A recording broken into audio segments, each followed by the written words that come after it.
लईच निर्मळ अन दिठी गाभुळल अन कर्णाल पाहून द्रौपदीचं मन पाकुळलं कर्णाला पाहून द्रौपदीचं मन पाकुळलं कर्णाला पाहून द्रौपदीचं मन पाकुळलं.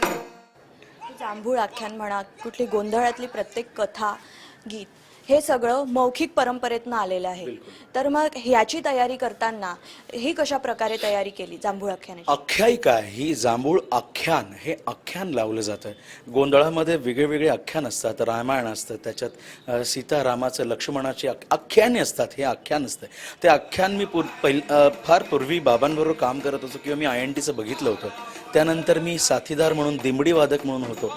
मग त्यानंतर आमचा एक अर्जुन आजारी पडल्यामुळे मी अर्जुन केलं आणि त्यानंतर आता ही भूमिका, म्हणजे ही मुख्य भूमिका माझ्या वाटेला आली बाबांमुळे. तर ही भूमिका करताना मी अजित भगतांना विचारलं की मला नाही द्रौपदी करता येणार बाबांसारखी, पण मी माझ्या पद्धतीने कसं करता येईल. मग मला अजित भगतांनी खूप याच्यात त्यांचा खूप वाटा आहे की तू कसं उभं राहिलं पाहिजे, तू ठेच लागले अय्या हे कसं आलं पाहिजे, एक टायमिंग्स मला त्यांनी शिकवलेले आहेत.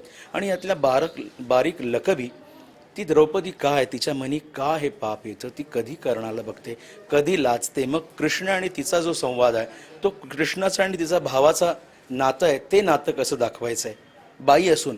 हे 3-4 भूमिकांमध्ये मी फिरतोय.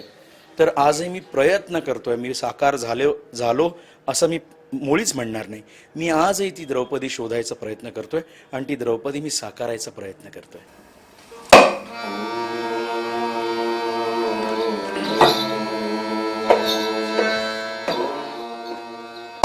देवाला कळले आणि देवाला कळले कर्णाला पाहून द्रौपदीचं मन पाकुळले कर्णाला पाहून द्रौपदीचं मन पाकुळले.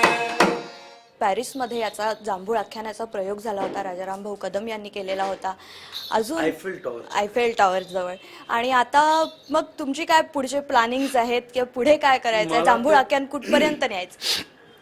जगाच्या कोपऱ्यावर, म्हणजे मला चंद्रावर जरी सांगितलं करा तरी मी करीन. मला आवडेल. बाबांचं हेच एक स्वप्न राहिलं होतं. किंबहुना त्याच्यामुळे कदाचित मी उभा राहिलो असं आपण म्हणाल तरी वावगं ठरणार नाही.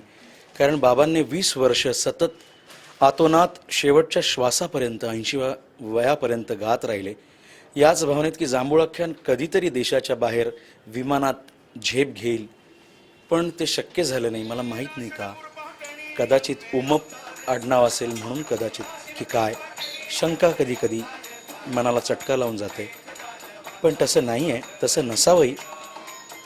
पण हे जांभूळ आता मी तिकडंही पिकलशी राहणार नाही. मी परदेशातही हे जांभूळ घेऊन जाणार आहे आणि एका ठिकाणी नाही तर 10 ठिकाणी या जांभळाचे प्रयोग आम्हाला विचारणा येते आहे. मॉरिशसवरनं येते, आम्हाला इस्रायलवरनं येते आहे. बघू काय होतंय. धन्यवाद. अगदी शुभेच्छा तुम्हाला. सगळ्या जांभूळ आख्यानाचे प्रयोग असेच परदेशात सुद्धा होऊ दे, हे आमच्या भारत फॉर इंडिया तर्फे शुभेच्छा. व्हिडिओ जर्नलिस्ट नवनाथ कोंडेकरसह अपर्णा देशपांडे, भारत फॉर इंडिया, मुंबई.